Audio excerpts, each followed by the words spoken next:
By the way, for those people who are watching, the interface is just so user friendly. I've downloaded some apps online, even on my phone.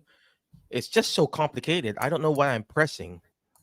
With HippoScribe, it's so easy. It's like, what? Oh, hold on.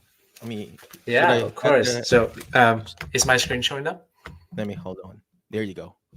All right. Okay. Sorry, let me adjust. I think I might have lost the mic here. Audio. I can still hear you. I think you took out your headset. So Can you guys hear me okay? I can hear you. Somehow I lose audio on my side. Give me 1 second. Well, you took out your headset. Audio mics.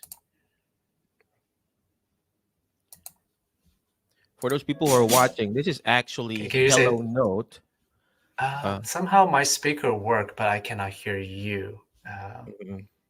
Let me see. What? Let me text you. Testing. Is this working?